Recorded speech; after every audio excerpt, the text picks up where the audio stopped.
Praise the Lord. सबको जय मसीह की। आइए हम सब उस वचन को पढ़ते हैं जो पवित्र वचन हमें परमेश्वर के दास अपोस्तल अंकु योसेफ नूला जी द्वारा और परमेश्वर की दासी पास्टर सोनी योसेफ नूला जी द्वारा दिया जाता है।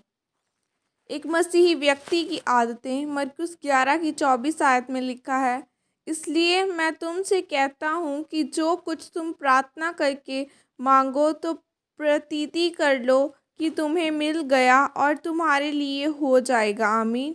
मेरे प्रियो, जब भी आप किसी महान व्यक्ति या महापुरुष को देखते हैं जो किसी भी क्षेत्र में काम करता है, तो आप उसको यह कहते हुए ज़रूर सुनेंगे कि उसने पहले अपने काम को अपनी आदत बनाया। आदत का मतलब होता है कि एक चीज़ को बार बार करना, उसकी आदत डाल लेना। जिस प्रकार लोगों को नशा करने की आदत पड़ जाती है और फिर वह उस आदत को छोड़ नहीं पाते, उसी तरह एक मसीही व्यक्ति के अंदर भी अच्छी आदतों का होना ज़रूरी है। जब हम बाइबल में प्रभु यीशु मसीह के बारे में पढ़ते हैं तो हम देखते हैं कि प्रभु यीशु मसीह के अंदर ऐसी आदतें थी जिन आदतों की वजह से वह परमेश्वर की मर्ज़ी को पूरा कर पाए। और अगर वह आदतें एक मसीही व्यक्ति के अंदर होंगी तो वह भी परमेश्वर के कामों को पूरा कर पाएंगे। यह आदतें 3 तरह की है। पहली आदत जो प्रभु यीशु मसीह के अंदर थी वह थी अपना ध्यान न भटकने देना। दूसरी, वचन पर मनन करना। और तीसरी आदत थी प्रार्थना करना न छोड़ना।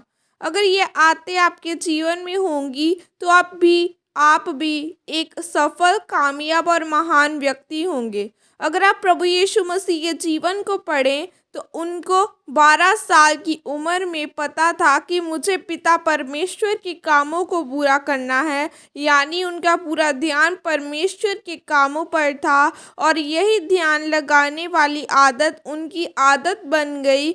उसी ध्यान के कारण वह सारी सारी रात प्रार्थना करते थे, वचन पर मनन करते थे। और यही कारण था कि 40 दिन रात उपवास करने के बाद जब शैतान ने उनको परखा तो वह उस परख में विजय रहे और अपनी इस आदत को कभी हिलने या टूटने नहीं दिया। मेरे प्रियो, आज लोग कहते हैं कि मैं कामयाब क्यों नहीं हूँ, मेरी चंगाई क्यों नहीं है, क्योंकि उनका परमेश्वर की तरफ संपूर्ण रीति के साथ ध्यान ही नहीं है। जब ध्यान होगा तो आप प्रार्थना भी कर पाएंगे, परंतु अगर आज लोगों को कोई बहुत अच्छा मौका मिले तो वे अपना ध्यान भी गंवा देते हैं। आज लोग कम आत्मिक भी इसलिए हैं क्योंकि उनकी प्रार्थना और परमेश्वर की ओर ध्यान नहीं है। मेरे प्रियो, याद रखें, इस दुनिया को ध्यान केंद्रित रखने वाले व्यक्तियों ने बदला है जो परमेश्वर की ओर से हैं। अगर आज मैं और आप खुदावन की आराधना कर पा रहे हैं तो वह प्रभु यीशु मसीह के ध्यान केंद्रित करने वाले जीवन के कारण है। सोचो, अगर एलीशा का ध्यान होता तो वह उस 2 गुना मसीह को भी हासिल न कर पाता।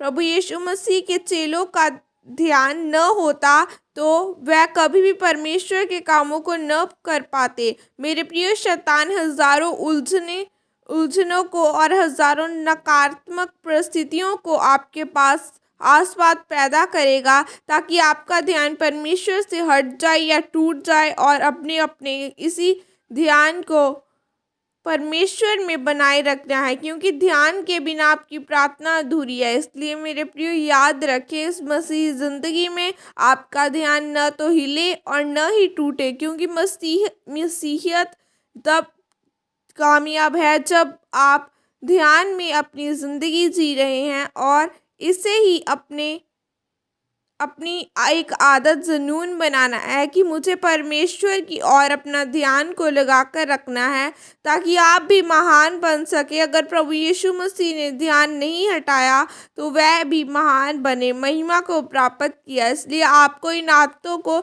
अपने जीवन में अपनाना है और परमेश्वर की सिद्ध इच्छा को पूरा करना है। आमीन।